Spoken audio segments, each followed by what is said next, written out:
Section 2.1, Limits and Continuity. Our objectives are 1. Understand the concept of limits graphically and algebraically, including definitions of left and right limits, continuity at a point, removable discontinuity, or hole, and jump discontinuity, and 2. Use the three-step definition of continuity. We will use the notion of limits to develop the definition and understanding of the derivative and the integral. After we understand the definition, we will learn more efficient calculation methods. We will discuss secants and tangents in the next section, 2.2. First, a little history. Historically, the development of calculus by Isaac Newton, who claimed to have developed it in 1666, and Gottfried Leibniz, who published in 1684, resulted from the investigation of the following problems. Finding a tangent line to a curve at a given point on the curve. So if I've got a curve here, and this is a tangent, so the tangent line touches the curve at exactly that point. Here would be another example. Here would be another example. If I'm touching on exactly one point on the curve, that's a tangent. So how do we find the equation of a line that is tangent to the curve at exactly one point? That is the problem. Finding the area of a planar region bounded by an arbitrary curve. So let's say we've got a curve here, and we want to find the area under the curve. The study of the tangent line problem led to the creation of differential calculus, which relies on the concept of the derivative of a function. That's what we're covering in Chapter 2. The study of the area problem led to the creation of integral calculus, which relies on the concepts of the antiderivative or integral of a function. That's what we'll be doing in Chapter 3. Recall that the graphs of linear functions and polynomial functions are smooth and continuous. Other graphs can have holes or jumps or cusps and or corners. Let's just look at a couple examples. So, a linear function, a polynomial function.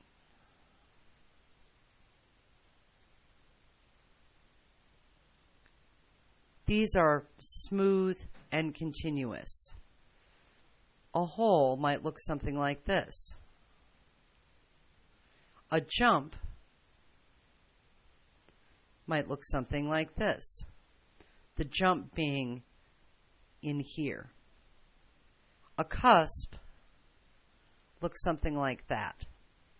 Or a corner might look something like that.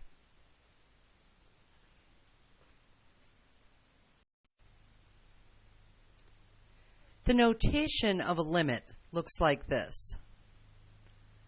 The limit as x approaches c of f of x is L. The limit of f of x as x approaches c is L.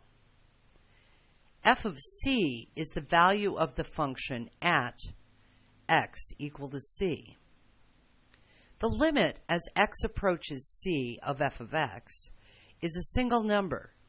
It describes the behavior of the function f of x near x equal to c, but not necessarily at x equals c. Definition of left and right limits. The left limit, the limit as x approaches c from the left, we use a tiny little negative sign here, of a function, is L. This number, L, the left limit, is the value we approach from the left, where x is less than c. The right limit, the limit as x approaches c from the right, we denote the little plus sign of the function f of x, is L. L is the value we approach from the right, where x is greater than c. Now we're going to use both of these in the definition of limit.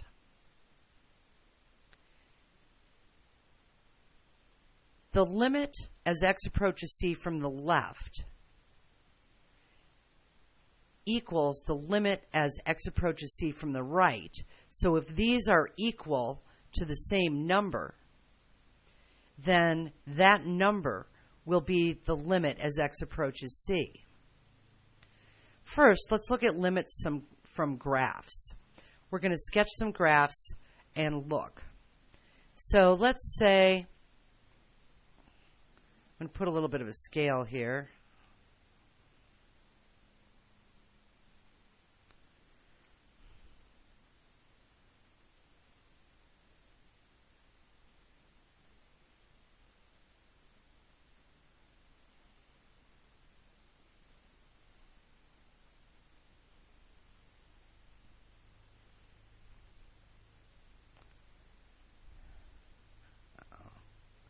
Let's do some more interesting things.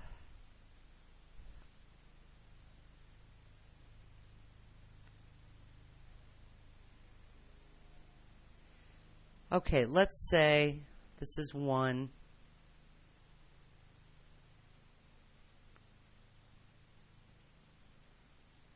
On this point here,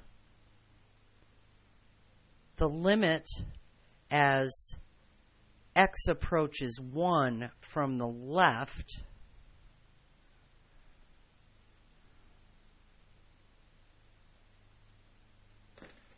let's say this is at 5. As x approaches 1, I'm getting closer and closer to 5. So the limit as x approaches 1 from the left is 5. The limit as x approaches 1 from the right is also 5. The function evaluated at 1 is also 5. So since the limit as x approaches 1 from the left is equal to the limit as x approaches 1 from the right, that number is the limit. So here, the limit as x approaches 1 is 5. Now here, let's say 2, this looks like we're at about 3 high. The limit as x approaches 2 from the left is 3. The limit as x approaches 2 from the right is also 3.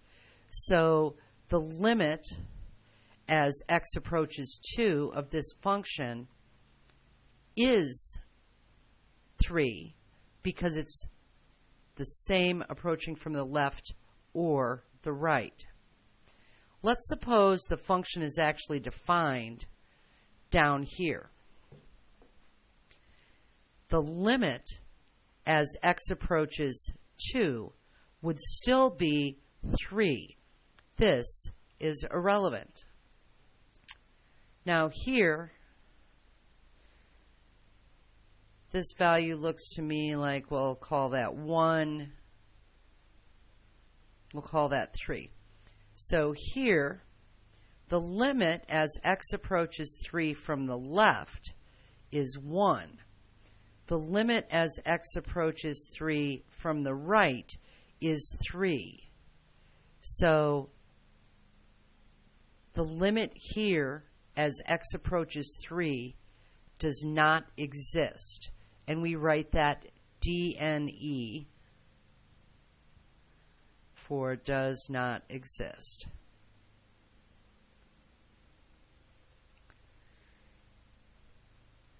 Now here, we'll just call that 6.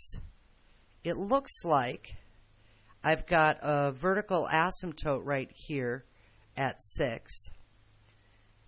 So as the limit as x approaches 6 from the left, we're going to infinity. The limit as x approaches 6 from the right, we're also going to infinity. We say that that limit does not exist. The fact that the point is defined here irrelevant. This limit does not exist.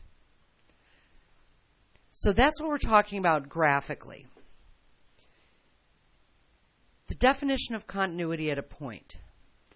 F is continuous at x equals a, some particular value, if and only if the limit as x approaches a of f of x is f of a. And we use the three-step definition of continuity. So we usually do these in order, and if we violate any of these, then our function is not continuous at that point. So, first, does the function evaluated a exist? Second, is the limit as x approaches a of f of x exist? 3, are these two equal to each other? The limit as x approaches a of f of x and f evaluated at a. So here, graphically, you can see the limit. First of all, f of a exists. F of 1 exists. It's right there. As we discussed, the limit exists because the limit from the right and the limit from the left are the same value. Third, the limit is equal to the function evaluated at a. So here we are continuous at x equals 1. Here, step 1. Does f of 2 exist? Yes, it's right here. 2. The limit as x approaches a of f of x exists. We talked about the limit as x approaches 2 from the left is 3. The limit as x approaches 2 from the right is 3. So the limit exists and it's 3. Are these two the same thing? No. The limit is 3. F of 2 is 1. They are not equal. So here it was the third step that was violated. If we go on to here, so does f of 3 exist? Yes, it's 3. Does the limit as x approaches a, so is the limit as x approach 3 exist? No, because the limit from the left is 1 and the limit from the right is 3. So the limit does not exist. So this function is not continuous at x equals 3. It violates the second step.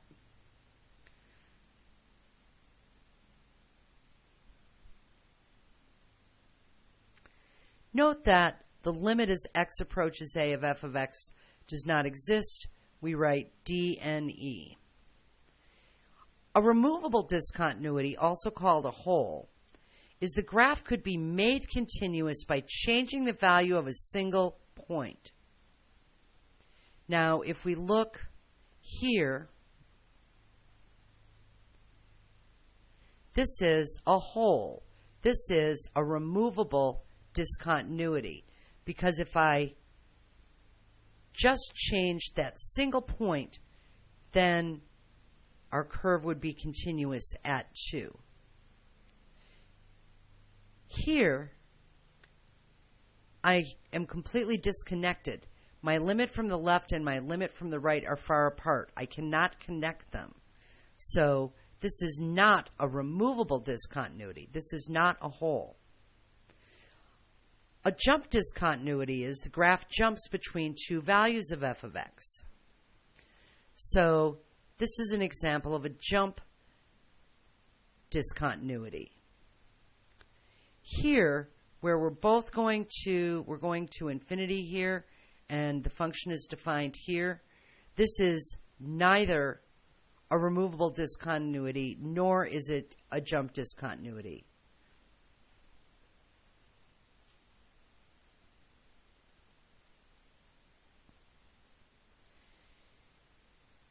Some continuous functions, where defined, are polynomial functions, radicals, rational, exponential, and logarithmic functions. All of these, where they are defined, are continuous.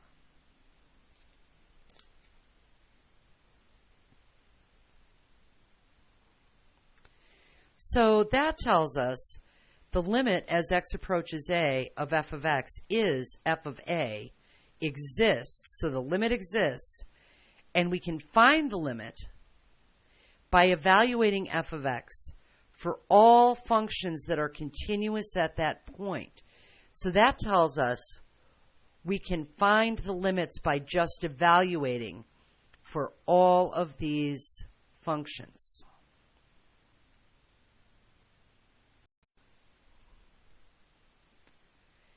Let's look at some examples. We're going to find the limit as x approaches negative 3 of x squared plus 8x plus 15 over x plus 3 using a table, algebra, and a graph. We're also going to use the definition. So we talked about polynomials and rational functions are continuous, so we should be able to find the limit by just evaluating the function at the value x is negative 3. But when we sub in a negative 3, that gives us a 0 in the denominator, which makes it undefined. So we can't find it that way. Well, let's look what happens using the table. And we're going to use it to look at the limit as x approaches negative 3 from the left.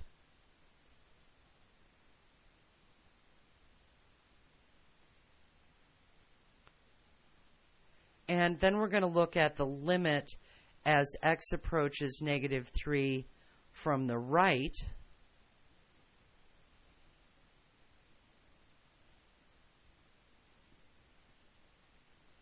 And go from there. So I've already got the function in my calculator. And if we go second table, we can look at the values. So notice at negative 3, we get an error. We knew that was going to happen because we said, hey, if x is negative 3, I've got a 0 in the denominator. That's going to be undefined. But let's say I want to get close to negative 3 from the left.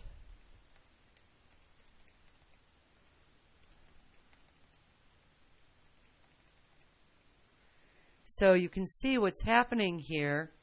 It looks like as I approach negative 3 from the left, I am getting closer and closer to 2.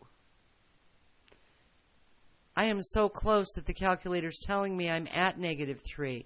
But if you highlight where you are, you'll say, no, I'm not there yet. I'm getting mighty close, but I'm not there yet. So it looks like we're getting closer and closer to 2. As a matter of fact, if I do one more, it'll tell me we are at 2. Notice, I'm not yet at negative 3, and I am not yet at 2. So it looks like the limit as x approaches negative 3 from the left is 2. So let's look now at getting closer and closer to negative 3 from the right.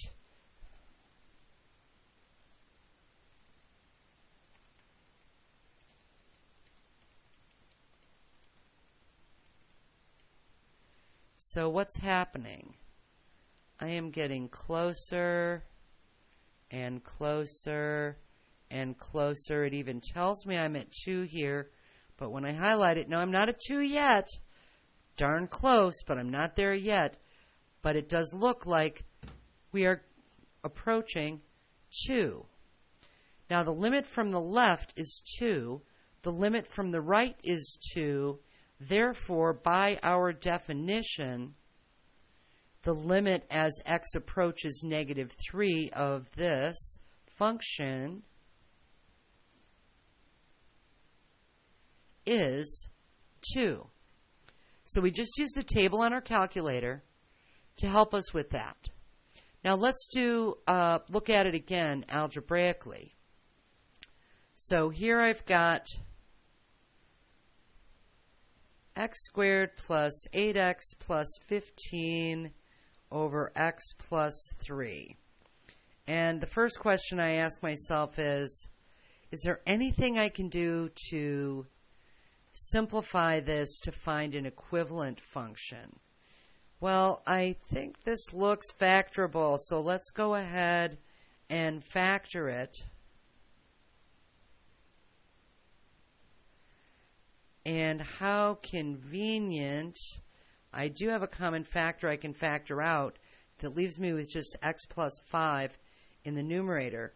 So we would say the limit as x approaches negative 3 of x squared plus 8x plus 15 over x plus 3 is equivalent to the limit as x approaches negative 3 of x plus 5.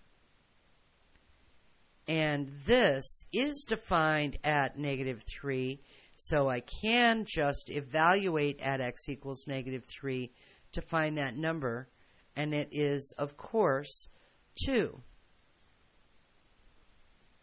So using the tables, we found that the limit of this function was 2. Using some algebra to simplify an equivalent form, we got also a limit of 2. Let's look what happens on the graph. Now, if I look at the graph of this function, it looks like x plus 5. Now, here's where the calculator lets us down. We cannot see what it tells us in the table. That is, it doesn't exist at x equals negative 3. What's really going on that we can't see with the calculator is, so here we are at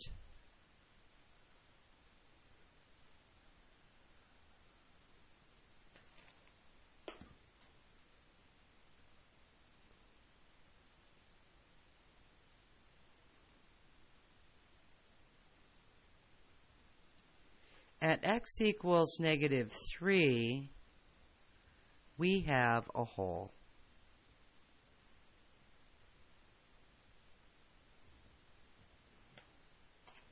We can't see it on the calculator, but it's there. And when you look at the graph, you can see what we already, quote, saw,